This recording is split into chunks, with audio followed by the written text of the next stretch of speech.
Hello tout le monde, j'espère que vous allez bien. On se retrouve pour une nouvelle vidéo et j'ai envie de dire pas des moindres parce que je viens d'écrire un texte que j'ai envie de lire en caméra et j'ai décidé que j'allais pas faire des montages sur cette vidéo, donc j'ai aucune idée de combien de temps ça va durer et vous aurez les les bafouilles, les larmes et tout ce qui peut aller avec. Mais en fait, j'ai tellement l'habitude, vous savez, de faire des vidéos, de couper, couper, couper et de rendre ça le plus lisse possible. Et je me rends compte que je fais ça aussi dans ma vie, avec les gens. Quand je rencontre quelqu'un, j'essaie d'être la plus gentille possible, d'être la plus aimante possible, qu'on n'ait rien à me reprocher. Et en fait, c'est pas moi. Et en fait, aucun humain sur cette terre ne peut être parfait.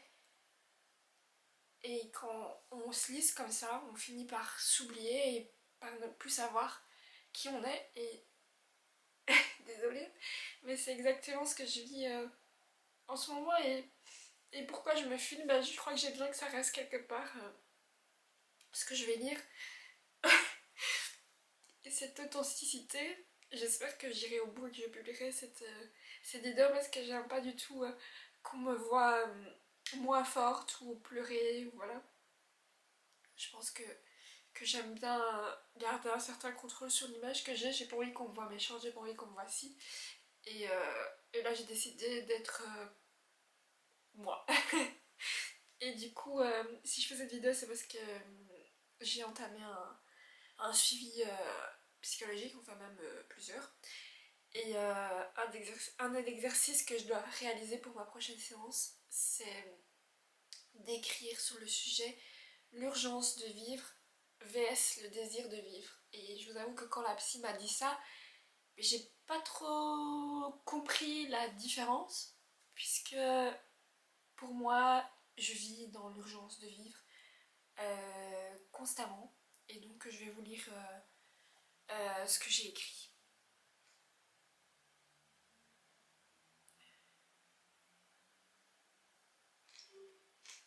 J'espère qu'elle va pas trop m'entendre renifler, désolée.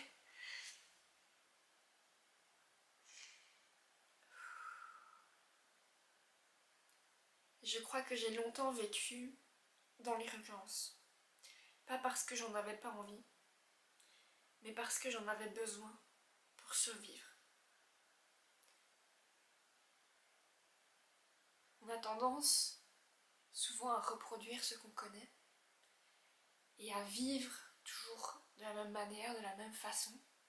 Et j'ai juste reproduit depuis 9 ans maintenant, ou même avant, je ne sais pas, les seuls mécanismes que j'avais pour survivre à mes émotions, pour survivre à la vie, aux épreuves, pour... voilà. Sauf que j'ai oublié qu'il y avait des moments où j'étais pas obligée d'être en mode survie, que je pouvais juste calmer cette alarme intérieure et respirer un bon coup.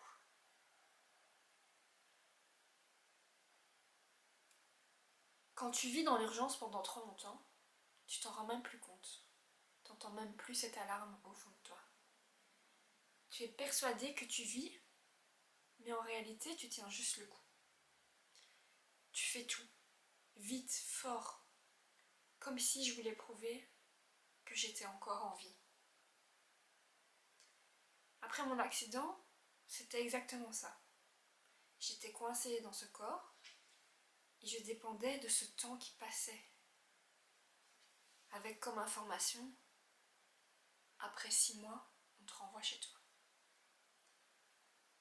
Je devais tout vivre, tout ressentir, tout reconstruire. Mais à force de vouloir vivre à fond, je me suis oubliée. À force de vouloir plaire aux autres, à force de vouloir être la plus aimante, la plus gentille, la plus serviable, et donc forcément la plus, j'ai oublié qui j'étais. Oh là là, ça va aller.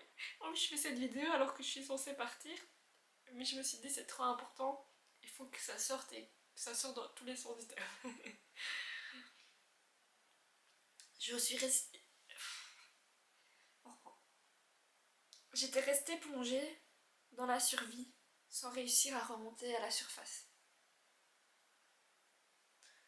J'ai appris à nager, à contre-courant, mais toujours dans ce stress de vivre, de survivre. L'urgence de vivre, pour moi, c'est quelque chose qui t'aspire. C'est cette piscine qui se vide et où tu sais pas ce que tu dois faire, ni ce que tu dois dire, ni ce que tu dois ressentir. C'est cette peur de ne pas assez profiter, de ne pas assez aimer, de ne pas être assez. Alors tu veux passer tout ton temps avec les gens que t'aimes,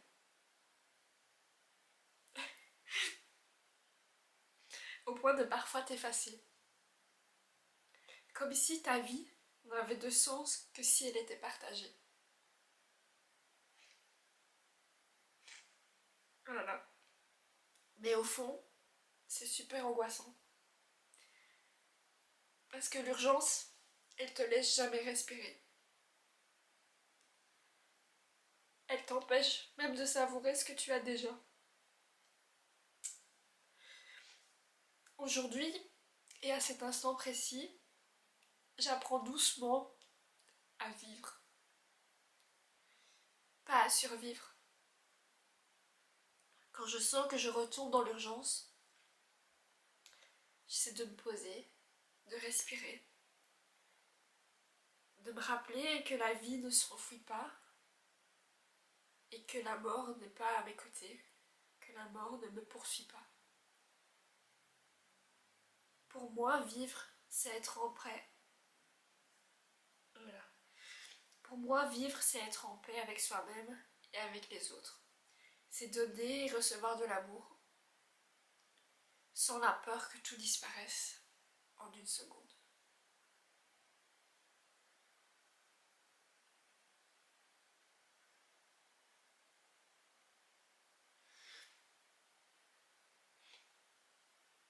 C'est dur parce que tu as vécu des moments où tu as perdu le contrôle du temps. Comme ce moment à l'hôpital où j'apprends que l'attente, la patience peuvent être aussi une forme de vie. J'ai appris que l'urgence, elle ne rajoute rien de plus, rien de beau. Elle cache juste ce qui est déjà là et que je ne vois pas.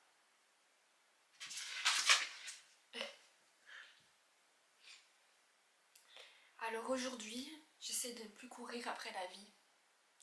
J'essaie de la désirer, de l'accueillir doucement, en respirant. Parce qu'au fond, le vrai courage, c'est peut-être de ralentir.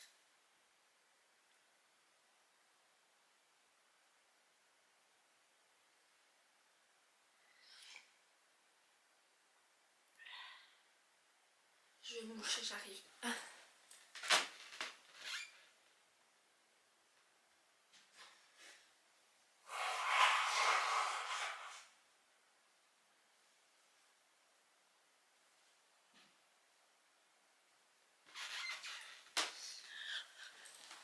Voilà.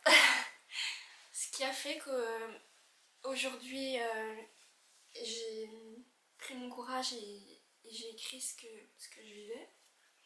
C'est parce que je suis tombée sur une vidéo de Julie Bourges,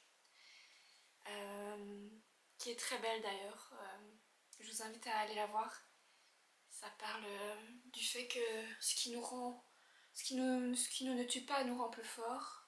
Ben, ce qui est expliqué dans la vidéo, c'est que c'est pas tellement ça. Ce qui ne nous tue pas nous traumatise, nous oblige à combler un vide, et que peut-être la force qu'on a au moment où on en a besoin, et ben en fait c'est pas une option, c'est la seule option. Et quand j'ai écouté cette vidéo, ça a mis des mots vraiment juste sur ce que je vis depuis tant d'années, et ça fait du bien parce qu'on se sent moins seul, on se dit qu'il y a d'autres personnes qui vivent ça, et en fait c'est comme si en fait quand quand quelqu'un apprend ce que j'ai vécu dans ma vie, les gens ont tendance à dire waouh, t'es forte, t'es incroyable. Et en fait, vous savez, je sais même pas accueillir ces mots avec toute la puissance qu'ils ont. Parce que pour moi, c'est pas une force, c'est la survie, c'est l'instinct de survie en fait. Tout ce que tout ce qui s'est passé avec l'accident, tout ça, je me suis pas dit je me suis pas dit que j'étais forte, vous voyez. C'était ma seule option, c'était de survivre. Et en fait, je suis pas partie de ce processus en fait où je vois le problème, j'essaie de survivre. Et en fait, ça peut être un truc tout bête, genre par exemple, j'ai pas à manger, faut que j'ai acheté des trucs. Mais c'est le même processus qui s'enclenche, une angoisse de me dire et si maintenant il se passe ça, et si nanana, avec cet espace-temps que je ne contrôle pas. Voilà. J'ai l'habitude de faire des vidéos où je suis très joyeuse, très souriante, mon ton de voix est super agréable. Mais la vérité, c'est pas moi. Désolée, ça fait 6 ans que j'ai cette chaîne YouTube. Et ça fait 6 ans qu'en fait, les vidéos, c'est plus une thérapie. Enfin, c'était la seule thérapie que j'avais à ce moment-là. C'était de montrer aux autres qu'après tout ce qu'on vit, ça va. Alors oui, ça va, mais je pense que c'est un leurre de se dire que ça va tous les jours, que je n'ai aucune séquelle de tout ce qui s'est passé. C'est pas vrai. C'est pas vrai et j'ai mis beaucoup de temps, enfin j'ai mis 9 ans à me rendre compte que j'allais peut-être pas bien. Enfin c'est même pas ne pas aller bien, c'est avoir des mécanismes inconscients qui me pourrissent la vie et que j'essaie de déjouer. C'est le but aussi de cette vidéo. Parce que peut-être pour certains de lire un texte comme ça ne, ça ne vous évoque rien. Mais pour moi c'est vraiment une étape de le verbaliser, de publier cette vidéo et de ne rien contrôler. Il n'y aura pas de montage, il n'y aura pas de je recommence la phrase pour qu'elle soit parfaite, nanana, nanana. En fait, je m'en fous. J'avais juste envie de laisser une trace de ça dans ce monde. Et, et je sais pas, peut-être que d'autres personnes vont se reconnaître dans ce sentiment d'urgence de vivre. Moi, c'est vraiment quelque chose que j'ai fort senti juste après mon accident. Parce que j'avais envie de vivre tout, et puis ça s'est calmé quand j'ai rencontré des gens que je voyais qui fonctionnaient pas comme moi. Et en fait, je pensais que ça faisait partie de moi, je pensais que j'étais une personne comme ça, qui voulait faire tout en même temps, nanana. Et, et voilà. Après, je pense que j'ai pas développé de ouf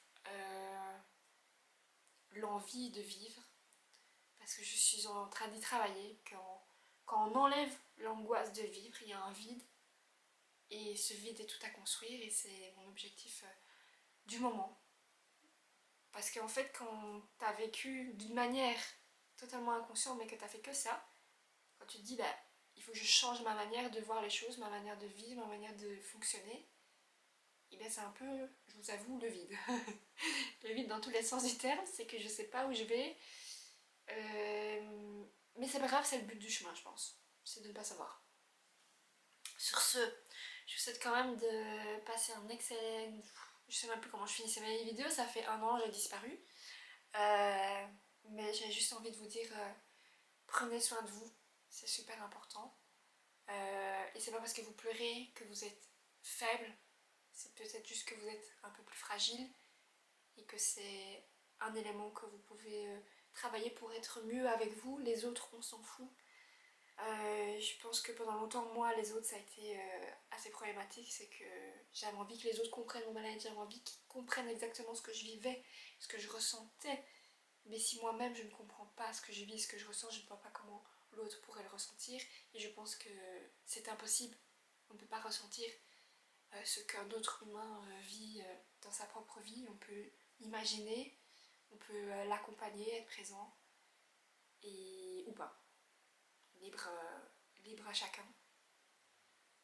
Et voilà, je vous fais de gros bisous et on se dit à bientôt. Bisous!